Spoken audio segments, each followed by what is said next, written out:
RO water purifier அதை on பண்ணும்பொழுது motor rotate ஆகுது, ஆனால் உள்ளேருந்து தண்ணி வர மாட்டேங்குது. இது எதனாலன்னா இங்கே காமிக்கிற இந்த ஹெட்டில் இந்த இடத்துல வாட்டர் லீக்கேஜ் இருந்தது. இப்போது தண்ணி இதில் பம்ப் பண்ண மாட்டேங்குது. இது ரொட்டேட் ஆகவும் கஷ்டமாக இருக்குது, ஸ்ட்ரக் ஆகுது. அதனால் இதனுடைய ஹெட்டை மாற்ற போகிறோம். முதல்ல பவர் கனெக்ஷனை பிரித்து எடுத்துக்கோங்க. இதுதான் மோட்டருடைய ஹெட்டு. இந்த பார்ட்டை மட்டும் நம்ம ரீப்ளேஸ் பண்ணால் போதும். இது 250லேருந்து 350, சில இடங்களில் 500 இருக்கும். அதை குவாலிட்டியை பொறுத்து டிஃப்ரென்ஸாக வருது. இதுக்கு நடுவில் இங்கே ரொட்டேட் ஆகிற இந்த பேரிங் சிஸ்டம் வந்து துருப்பிடிச்சிடும். இது துருப்பிடிச்ச போது இது ரொட்டேட் ஆகாது, டைட் ஆகிடும். இதனால் மோட்டர் உள்ள வைண்டிங்கும் கொளுத்திக்கிட்டு போக சான்சஸ் இருக்குது. அதனால் இது தண்ணியை சரியாக பம்ப் பண்ணாத போது இதை நீங்கள் மாற்றிடுறது நல்லது. அதிக செலவுக்கு இழுக்காமல் இது அடுத்த பல வருஷங்களுக்கு வேலை செய்ய உதவும். இதனுடைய ஹெட்டை பிரித்து எடுக்கும்போது 6 ஸ்க்ரூஸ் இருக்கும்.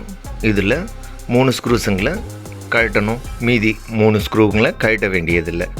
அதுங்க டைரெக்டாக மோட்டருக்கு எது கனெக்ட் ஆகிருக்குன்னு நீங்கள் பார்த்தீங்கனாலே உங்களுக்கு தெரிஞ்சிடும். அந்த ஸ்க்ரூஸுங்களை 3த்தையும் பிரிச்சுக்கோங்க. நம்ம கம்ப்ளீட் ஹெட்டையே வந்து இந்த 3 ஸ்க்ரூவும் கழட்டிட்டு இதுங்களை பிரித்து எடுக்க போகிறோம். 2 ஸ்க்ரூ ட்ரைவ்ஸில் ஃப்ளாட் சர்ஃபேஸ் இருக்கிற பக்கங்களை எடுத்துக்கோங்க. அதுங்களை இந்த மோட்டருக்கும் ஹெட்டுக்கும் இடையில் இருக்கிற கேப்பில் வச்சு 2 ஸ்க்ரூவையும் 2 பக்கமும் லேசாக மூமெண்ட் கொடுங்க. கொடுத்துக்கிட்டே ஸ்க்ரூ டிரைவரை உள்ளே என்டர் பண்ணிக்கோங்க. அப்போது மோட்டருக்கும் அதனுடைய வாட்டர் பம்பிங் புஷ்க்கும் நடுவில் வந்து கேப் கிடச்சி இது பிரிஞ்சு வெளியே வந்துடும்.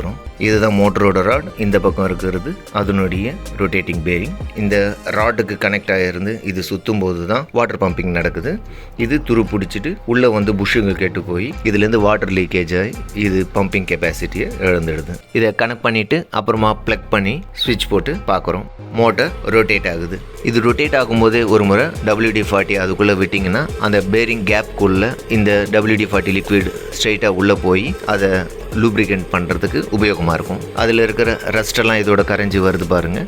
இப்போது புதுசாக வாங்கின இந்த மோட்டார் பம்பை நம்ம இதோட கனெக்ட் பண்ணிக்கிறோம். இதுக்கு 2 பக்கமும் எல் ஆங்கிள்ஸை ஃபிட் பண்ணிக்கிறோம். இதனுடைய ராடில் இருக்கிற இந்த கிராஸ் கட்டாக இருக்கிற இதுக்கு நேராக இந்த புஷ்ஷுக்கு நடுவில் இருக்கிற அதே கிராஸ் கட் ஆங்கிள் அதில் உங்களுக்கு தெரியும். இது அதுக்கு ஸ்ட்ரெயிட்டாக வரா மாதிரி அதுக்குள்ளே இறக்கிட்டிங்கன்னா மோட்டார் ராட் ரொட்டேட் ஆகும்போது அதை கரெக்டாக சுற்ற அதுக்கு கரெக்ட் ஃபிட்டில் நிற்கும்.